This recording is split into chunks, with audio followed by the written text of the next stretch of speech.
విశాఖ బాలికల సదన్ను సందర్శించారు హోంమంత్రి వంగలపూడి అనిత. బాలికల సదన్లో తాజా పరిస్థితులపై మంత్రి ఆరా తీశారు. బాలికలతో మాట్లాడి యోగక్షేమాలు అడిగి తెలుసుకున్నారు హోంమంత్రి.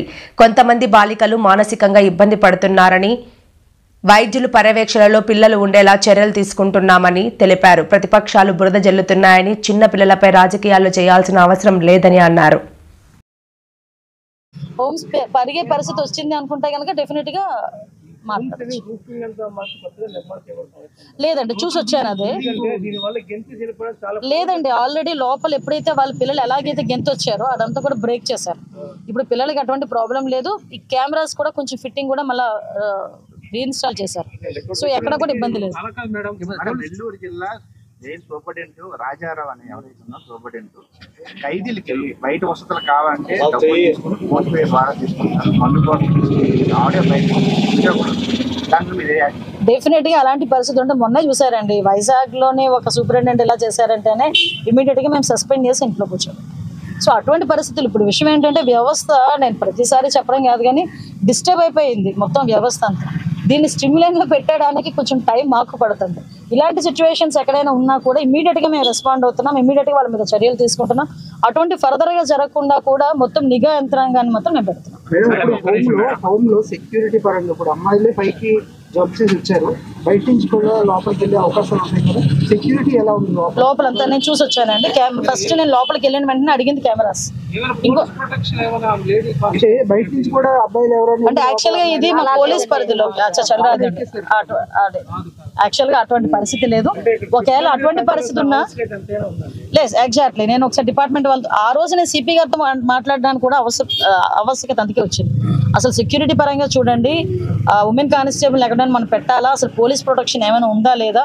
ఎప్పుడు కూడా నాకు తెలుసు ఐసీడబ్ల్యూ మీరు కూడా పోలీస్ ప్రొటెక్షన్ ఎప్పుడు ఈ డిపార్ట్మెంట్ వాళ్ళు అడగల, అవసరం ఉండదు మాక్సిమం.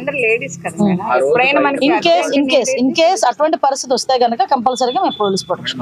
బయటకు వచ్చిన వాళ్ళు 5గురిలో ఒక 3 పరిస్థితి అయితే చాలా దారుణంగా ఉందండి. ఏదో డ్రగ్ తీసుకొని ఉన్నారా లేదంటే వాళ్ళు యాక్చువల్ గా మెంటల్ గా బాగా కొంచెం డిస్టర్బ్ అయ్యారు. వాళ్ళు డిప్రెషన్ లో ఉంటారు. డిప్రెషన్ లో ఉన్న వాళ్ళ పరిస్థితి లోపల నేను 4-5గురితో మాట్లాడాను సందర్భంలో మీతో పాటు స్టాఫ్ ఎవరైనా ఉన్నారా మేడం? నేను ఒక్కదాన్ని మాట్లాడాను. ఎందుకంటే గతంలో సిచువేషన్ అందుకే నాకు తెలుసు. ఉన్నటువంటి వాతావరణంలో వాళ్ళ స్టాఫ్ ఎవరైనా ఉంటే వాళ్ళు చెప్పుకోవడానికి కూడా ముందుకు రారు. నాకు తెలుసు కదండి, వాళ్ళని బుద్ధి ఇచ్చేస్తారు. లేదు, అందుకే స్టాఫ్ అందరినీ దూరం పెట్టి నేను ఈ మేడం ఇద్దరమే కలిసి కూర్చొని సిఐ గారు కూడా కంటిన్యూగా ఇక్కడే ఉన్నారు. అంటే ఇన్ని రోజులు అవుతున్నా home minister Andhra Pradesh home minister అంటే విషయం ఏంటంటే ఆంధ్రప్రదేశ్ హోమ్ మినిస్టర్ ఏ రోజు వైజాగ్ లోనే కూర్చోదు, లేకపోతే అక్కడే ఉండరు.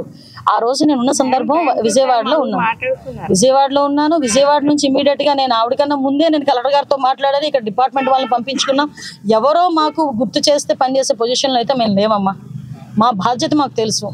మా బాధ్యత ఎలా నిర్వర్తించాలో మా చంద్రబాబు నాయుడు గారు మాకు గైడ్ లైన్స్ ఇస్తున్నారు. As per that guide lines మేము పనిచేస్తున్నాము. ఎక్కడ కూడా ఇబ్బంది లేకుండా పనిచేస్తున్నాము. ఈ రోజు నాకు ఇక్కడికి రావడానికి నా బాధ్యతగా నేను ఇక్కడికి వచ్చాను. ఎస్పెషల్లీ ఒక ఇంటెలిజెన్స్ రిపోర్ట్స్ ఏమైనా వెళ్ళినాయో, నెక్స్ట్ టార్గెట్లని ఏమైనా వెళ్ళినాయో ఏంటో ఆయనకి తెలియాలి, మనకు తెలియదు. కూర్చోబెట్టుకుని సీఎం చేసుకుని లాస్ట్ 5 సంవత్సరాలు రాష్ట్రాన్ని మొత్తం దోచేసి పడేశారు. ఈ రోజేమో ఒక పాపం లాస్ట్ మినిట్ లో ఉండే అనారోగ్యంతో ఉన్నప్పుడు సీఎం రిలీఫ్ ఫండ్ పెట్టుకుంటే 5 లక్షలు ఇచ్చుకుంటే అదే పెద్ద నేరం కింద భూతం కింద పెద్ద భూతత్వంలో చూపిస్తున్నారు. ఏంటది? ఆ హ్యూమానిటీ యాంగిల్ ఎందుకు పోతుంది?